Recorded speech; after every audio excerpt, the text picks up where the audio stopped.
What up, what up, what up? It's your boy, Cardinal Red from Ali Land Boxing Talk. And today we will be discussing PBC Boxing. Best welterweights in boxing history. A mini doc. Stay tuned. I hope you enjoy. Alright, basically y'all, I wanted to put together a couple of fantasy fights here of the best welterweights of yesteryear versus the best welterweights of PBC Boxing, which might be the best welterweight lineup in the history of boxing. I want you guys to let me know what y'all think, and leave me a comment. Let me know who you guys think will win some of these fantasy fights, man. Alright, y'all, let's get it. Alright, you guys, we're gonna start off with our undercard. Introducing first, we have the legend, the hard-hitting hammer, Roberto Duran. What more can you say about Mr. Duran? Other than he brought classical fights to the 80s. You know, him and Leonard were two of the most dynamic fighters of that era, especially at welterweight. His power at that weight might be unrivaled, only to guys like maybe Manny Pacquiao, and of course the guy I matched him up with, Mikey Garcia. I would throw Earl Spence in there as well as far as power goes, and you could argue for Terrence Crawford. I just don't feel like Crawford's a true welterweight. Alright, on the other side of this bout we have the one, the only young Mikey Garcia. This is a young, strong welterweight with a bright mind and a brilliant boxing future, man. Mikey Garcia is a extremely likable guy, incredible boxer to watch, mimics some of Roberto Duran's style, very come forward style fighter, power boxer, amazing matchup. I think this would be to put Roberto Duran and Mikey Garcia in the same ring. You can't get anything but explosions and fireworks from this fight, man. I think I think this would be so entertaining, and to open up a fight card, what better fight could you get to open up your fantasy fight pay-per-view than Mikey Garcia taking on the legend Roberto Duran.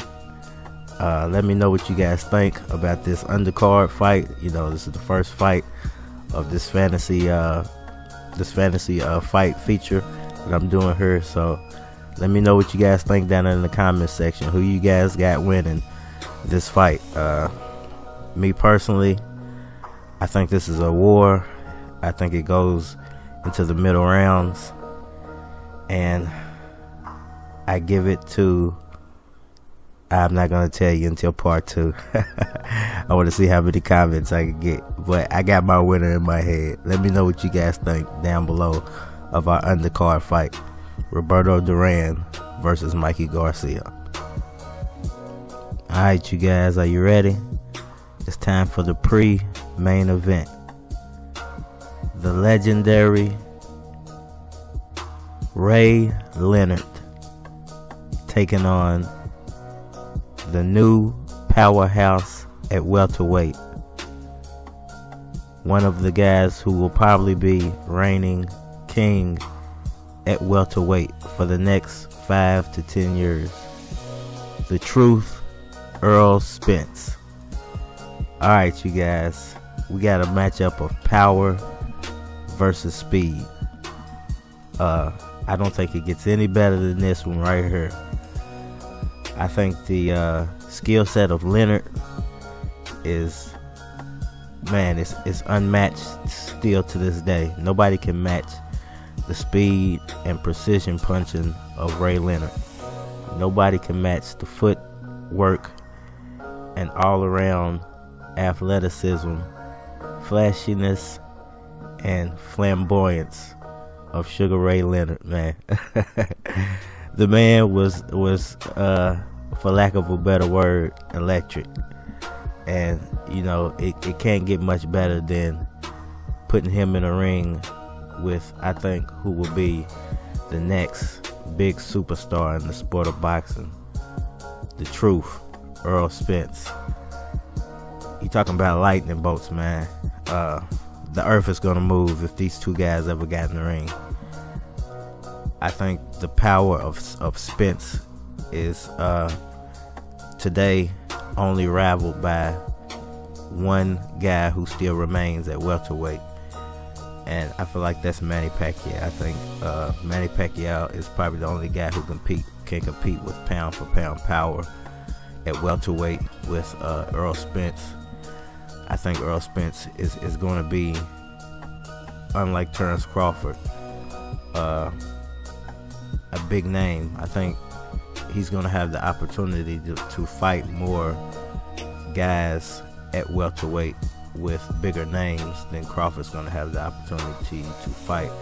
And I think he's going to be able to collect accolades a little faster than Crawford is at welterweight. I think he's going to be, like he said, the truth when it comes to boxing at 147 pounds and maybe beyond for the next few years. And when these two guys square off, like I said, the earth is going to move, man. I see this fight going late, late rounds.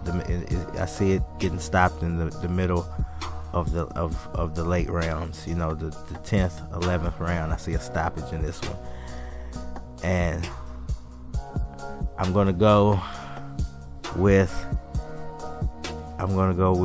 the upset here.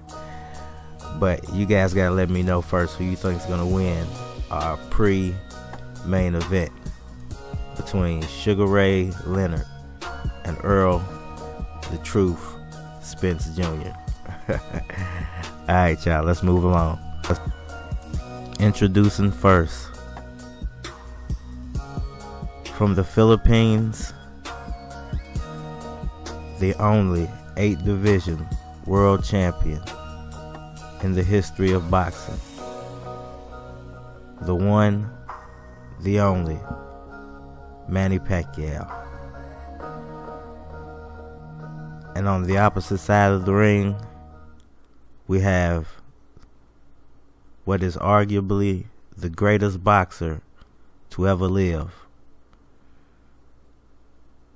One man who probably had more fights than Pacquiao and Mayweather put together, and has probably won more fights than both fighters put together. You could say he is in a class of his own. The great Sugar Ray Robinson. Alright, you guys, let's break down the main event. At 147 pounds in their prime, you have one guy who has been what people could say the best boxer of the new generation from 2019 to 2000.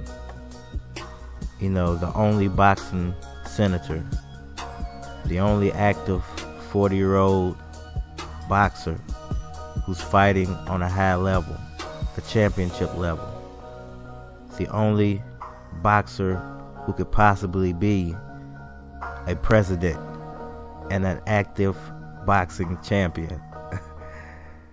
The only 8 division world champion. The only guy who has ever come from 107 pounds all the way to 155 pounds to defeat a guy who was maybe 180 pounds on the day of the fight. The one, the only, your man, the big homie, Manny Pacquiao. And I mean, what could you say more than, Ray Robinson is the greatest thing, or man, I'm sorry, to ever hit the sport of boxing. He revolutionized the sport. He not only inspired other young people in general, but especially African Americans, to take on what is one of the hardest sports in the world that you could participate in. And not only did he do that and dominate, but he did it with style, he did it with class. The man was flawless, you could say. We could only aspire to be like the great Ray Robinson. And I wanted to make this the main event because you have what I consider to be the greatest welterweight of yesterday versus the greatest welterweight of today, Manny Pacquiao versus Ray Robinson. And I feel like this would be a war for 12 complete rounds. Even though I think Pacquiao might have had more power at 147 pounds, I think the all-around skill set of Ray Robinson would carry him through every blow Pacquiao landed for 12 rounds.